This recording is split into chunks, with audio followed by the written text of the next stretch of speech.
Hey, everybody. I'm Dr. Seth, psychologist, and I want to spend some time today talking about something that I am hopeful could be helpful for people.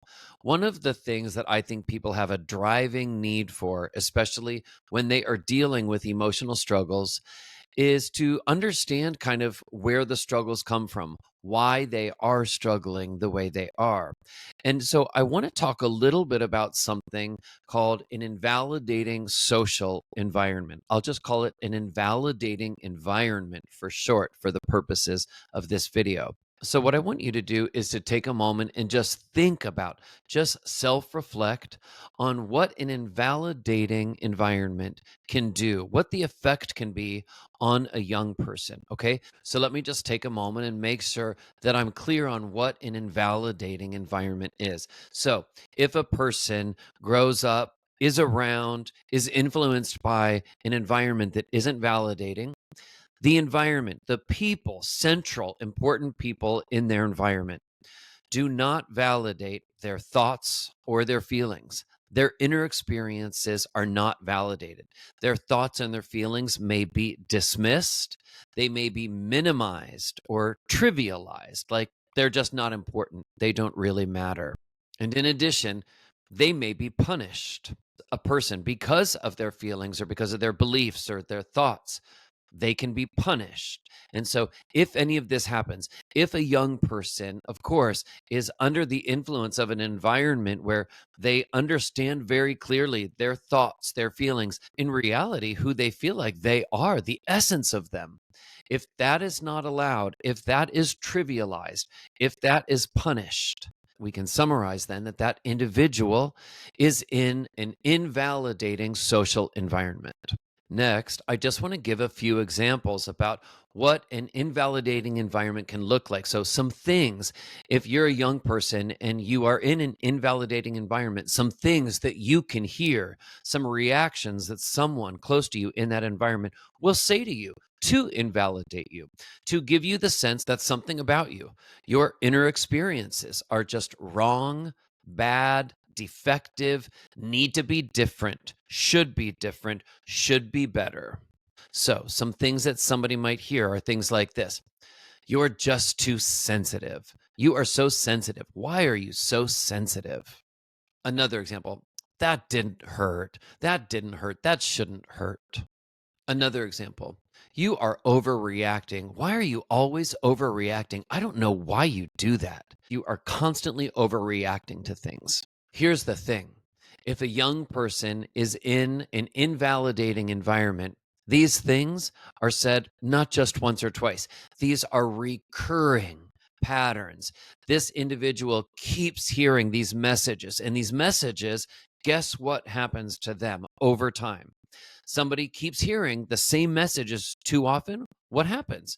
I'm sure you watching know, you start to believe them yourself. You start to believe that they are right, because a lot of times the people who are giving you these messages are people in positions of authority, and you are trained, you are sort of programmed from an early age to believe them. These thoughts, unfortunately, often become automatic. They become automatic thoughts, and it can be very difficult to break these thought patterns because they've been going on for so many years. One of the things that I also want to do is just do a shout out for the research of Marsha Linehan, who developed dialectical behavior therapy. And she brought so many wonderful techniques to individuals to help them deal with their emotional regulation, basically, their ability to cope and to manage their emotions. Well, one of the things that Marsha Linehan found is that people who have a biological predisposition to feel things more sensitively, to just be more sensitive, they tend to cope more negatively when you also add in an invalidating social environment. So you take somebody who already has a biological predisposition to be really sensitive, and then if you add an invalidating environment for that child, people around them that negate how they feel, that criticize or judge or minimize how they feel and how they believe, their overall inner experiences, these children then, as they age, can continue to have emotional struggles. And what does emotional struggles really mean? It means difficulty with regulating their emotions, managing, modulating their emotional experiences so that they feel some degree of balance, emotional balance throughout the day. Of course, emotional balance is related to our thinking. The more emotionally balanced we are, the more clear and level headed our thinking is. And so, also, the choices that we make are also going to be better. See, it's all related. It is all related, as my old therapist in my 20s used to say. The final point that I want to make about an invalidating environment and the effects of one is that it is not only parents that can cause an invalidating social environment for a child. Now, sometimes that is the case. Sometimes it is parent experiences that cause some of these negative effects for a child. And yet, a lot of times, it is also other factors. Sometimes it can be a peer group. And I'm not talking about just a one or two time bullying offense or a moment. I mean chronic bullying, chronic experience where a child, a young person in a school environment, and could be, a 5-year-old, could also be a 16-year-old. There are individuals, teenagers, juniors, seniors in high school, who feel tormented in different ways by bullying. So, a chronic experience of feeling negated in a peer group or in a school setting can also cause incredible emotional distress and overall an invalidating environment, which again sets the stage for real serious emotional struggles. And speaking of schools, I also want to take a moment and just talk about the school overall as an organization and how it can actually lead to an invalidating environment for a young person. If, for example, a child has unique needs, emotional struggles, and the child within that school setting, people don't link the child with supports, with some empathy and cared for. If that child isn't linked with a guidance counselor who really cares, if there is too harsh of a punishment for the behaviors of a child who is really emotionally struggling and there's no treatment set up, that environment is invalidating for that young person, and that can just set the stage for even more intense emotional struggles. And then finally, the last factor that I'll talk about that can cause an invalidating environment, again, that is not the parents, is romantic relationships. Romantic relationships of teenagers or even young adults, for example. These relationships can be very stormy.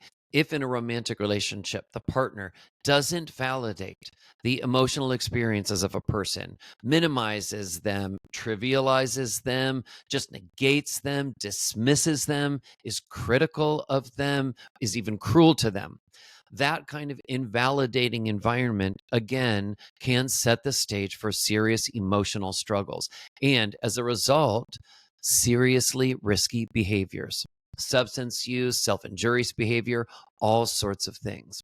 So, I hope this has been helpful to understand a little bit more about the influence, the effects of an invalidating social environment on a young person. It's really important to understand that, yes, these situations do have long term effects. And actually, these are all struggles, by the way, and behaviors that Marshall Linehan's dialectical behavior therapy really work well to effectively treat. I hope this has been helpful. You may also like some of my other videos here. I have hundreds of videos on my channel, Dr. Seth Psychologist, in the realm of self improvement, so that hopefully we can gain insight into ourselves, into others, and live better lives, make better choices.